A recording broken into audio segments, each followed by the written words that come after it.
credits Gustavo Gomez as both the producer Oh, wow. and the director. Welcome to the Deep Dive. Today, we're exploring a really valuable concept, I think. This idea of a mid-year check-in. It's kind of a unique chance for all of us to just pause, take a breath, and really reflect on where we are. Especially right now, slap bang in the middle of the year. Exactly. Yeah. And whether you feel like you're maybe catching up on goals or trying something new, or even if you're just curious about personal growth, this kind of pause, it's just incredibly valuable. Yeah, and the sources we looked at for this deep dive, they offer this really structured and quite motivational way to do it. They call it a halfway check-in, finishing strong. Finishing strong, I like that. Right. And a key thing they stress is that it's not really about beating yourself up over what didn't happen. Oh, yeah. Instead, it's more about seeing the growth that did happen, maybe the quiet stuff, and then consciously, setting a really strong direction for the next 6 months. So the mission here is to pull out those really actionable things. Exactly. Actionable insights for reflection, for healthy habits, personal goals, things you can actually start doing. That's a perfect way to put it, because when you think about it, 6 months are done. Gone. And another 6 months are stretching out ahead of us. It's quite a viewpoint, isn't it? It really is. To think about what you've actually managed and what you still hope to do. Yeah. So this deep dive, we're aiming for it to be like your shortcut to figuring out how to make the absolute most of the rest of the year. Let's get into it. So where do these sources suggest we start? Well, first step is really casting your mind back to January, maybe? What were the intentions then? The New Year's resolutions vibe. Sort of, yeah. And it's super common for those initial goals to kind of drift with everything life throws at us. Oh, definitely. But the sources frame this mid-year point not as like a time for judgment about that drifting, Right. but more like a really powerful moment, an inflection point to get some momentum back. Absolutely. And they really emphasize, like you said, it's not about judgment. It's about getting a clear picture, a snapshot of where you've been. So you can map out where you're going. Exactly. And they suggest a few questions to guide this look back, like what are you genuinely proud of from the last 6 months? Okay. What challenges did you tackle, maybe ones that surprised you? Mm-hmm. And maybe what areas did you kind of let slide or just lose focus on? Without blame, just observing. And it's so important to remember, as the sources point out, that progress isn't always, loud fireworks. That's a good point. Sometimes significant growth is really subtle. Maybe you quietly fixed up a friendship, or maybe you finally reached out for therapy. Or just learn to say no more often. Exactly. Saying no to things that just drain you. Those are huge shifts, but they're easy to overlook. So once we've done that look back, that reflection, where do the sources take us next? Towards action. Yes, towards actionable steps for right now. And they start with something foundational, our health.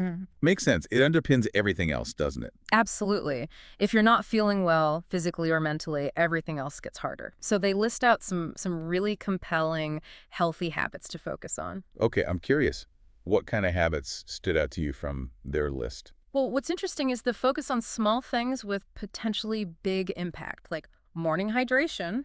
Just drinking water. Well, yeah, but specifically a full glass first thing. The sources detail how it actually kickstarts your lymphatic system, boosts your metabolism, apparently by up to 30%. Wow, that much? Yeah, which is a pretty decent lever for energy through the day. Then there's 30-minute walks. Okay, not running a marathon then. Definitely not. It's just about daily movement. It lowers cortisol, that stress hormone, and helps clear your head. Just a brisk walk. I like the sound of that. What about meal prep Sundays? Yeah. That always sounds daunting, like hours in the kitchen. Yeah, it can feel that way. Yeah. But the sources actually suggest starting small. Don't try to prep everything for the whole week right away. Maybe just prep some healthy snacks.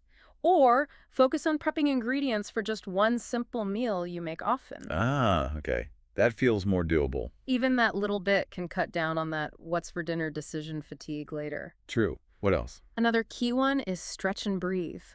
Just 5 minutes every morning, stretching, some deep breaths. 5 minutes? Everyone can find 5 minutes, surely. You'd think so. And it's not just about flexibility. It actually activates the parasympathetic nervous system, the rest and digest system.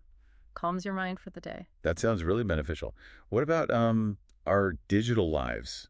Screens are everywhere, Oh, yeah, they tackle that too. They suggest digital detox hours. like turning everything off. I mean, not everything, but picking an hour or two each day where you deliberately stay off screens, phones, laptops, TV. Hmm, They point out that even short breaks like that can really lower cortisol and let your brain actually rest more deeply than just, scrolling passively. that's a good distinction. Anything else on the health front? Yes, a big one. Sleep rituals. Basically, trying to go to bed around the same time each night consistently. The classic advice. Still important, though. Super important. Protecting your sleep is just vital for clear thinking, managing emotions, everything. Okay, so those cover quite a bit on the physical health side. Yeah. Do the sources talk about, like, mental wellness habits, too? They do. They move right into that. One suggestion is keeping a gratitude journal. Writing down things you're thankful for. Exactly. 3 things every day. And they actually touch on the neuroscience, how it literally rewires your brain over time. Really? It strengthens connections in the prefrontal cortex, Hmm. the part involved in positive emotions and good decision-making. Leads to a noticeable boost in well-being. Fascinating. Then there are monthly check-ins, just setting a recurring date, maybe first of the month, to quickly reflect and adjust your goals if needed. Keeps things on track, prevents that drift we talked about. Precisely. Reinforces your commitment. I like that these habits aren't just physical, too. There's learning and connection in there as well. Yeah, definitely. They suggest you learn something new.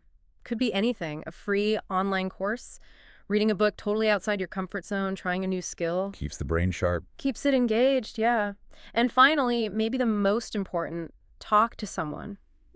Whether it's getting professional help from a therapist or just leaning on a trusted friend or a mentor, the sources really stress, don't go through challenges alone. That social connection buffer. It's incredibly powerful against stress. Okay, looking at this list, it's clear the idea isn't perfection, is it? Not at all. It's more about these small, consistent steps, little improvements that add up by the end of the year. Exactly. Small, steady improvements that lead to a better version of you come December. So building on those healthy habits, the foundation, Yeah. where do the sources go next? Personal goals? Yes, personal goals. Equally vital. They frame it with a question. What's something you really want to be able to say you did by December 31st? Ooh, okay. Something that gives you that feeling of, yes, I finally did it. And they offer 10 potential goals just to get you thinking. Okay, let's hear some. This is where we can maybe dream a little bigger. Right. First, they suggest maybe you read 3 meaningful books, ones that really nourish your mind or spirit. Nice. Next, maybe try to save $500 to $1,000, depending on what's realistic for you. The key is building that saving habit, even if you start small. Financial health, yeah. Yeah. Important. Then there's decluttering your space, physically, but they also link it to emotionally decluttering. How so? The idea is that a clearer, more organized external space often helps create a clearer internal space, less mental clutter. I can see that. Makes sense. Another goal is about connection. Reconnect with one old friend. Relationships are just so key to happiness. Absolutely. What else is on the list? Well, one I particularly led was launching that side project or hobby you keep putting off. Oh, yes, the Someday Project. Exactly. Making time for that creative spark. And then a really crucial one, take one mental health day just for you. Not because you're sick, but proactively. Precisely. Just for self-care, recharge. No excuses needed. That's a powerful one, often overlooked. Definitely. And for practical skills, maybe learn a new recipe and invite someone over to share it. Oh, I like that. Combines learning and socializing. Yeah. Then there's a tougher one. Practice saying no to things that don't align with your priorities or well-being. Oof. Necessary, though. Very necessary. The sources call it a profound act of self-respect, setting those boundaries. Okay, what else? For deeper reflection, they suggest you write yourself a letter to open on New Year's Eve. Capture where you are now, your hopes. Oh, that's lovely, like a time capsule. Sort of, yeah. And finally, make a photo or memory journal of your favorite moments from this year so far, really cementing that gratitude and positivity. That's a great list of ideas, but wow, 10 goals. That feels like a lot to take on at once. Do they suggest how to actually choose? Yeah, that's a really key point they make. The advice isn't to do all 10, far from it. Phew.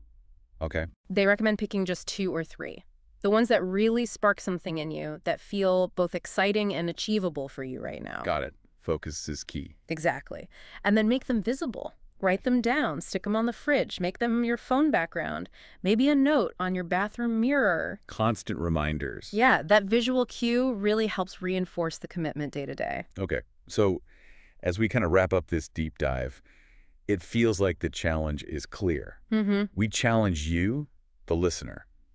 Just take one step today. Based on everything we've talked about, pick just one healthy habit Just one. and one personal goal, and really, truly commit to it. Yeah, and the sources really simplify this. They say just make it real for yourself. How? Write it down somewhere you'll see it. Say it out loud maybe, or tell a friend, get some accountability, whatever makes that commitment feel tangible to you. Right. Make it concrete. And stepping back for a second, there's this really profound insight in the material, which is that the second half of the year, it's just as powerful, maybe even more powerful than the first half was. Wow, that perspective changes things, doesn't it? Complete. I mean, you're not behind schedule. Not at all. You are right on time. Right where you need to be. And the opportunity is still totally there to, as they say, rise, reflect. And reimagine. Reimagine what the rest of this year can hold for you. So the final thought for you listening. Yeah. What does this actually mean for you? If you had to boil down the essence of the next 6 months, like into a single word or maybe a short phrase you want to live by, what would that be? A theme word. Yeah, exactly. And how could focusing just on that one idea, that one feeling, help you finish strong? It's a great question to ponder. And just remember, we talked about those small, steady improvements. They really do add up. They compound, Yeah. into becoming that slightly better version of you.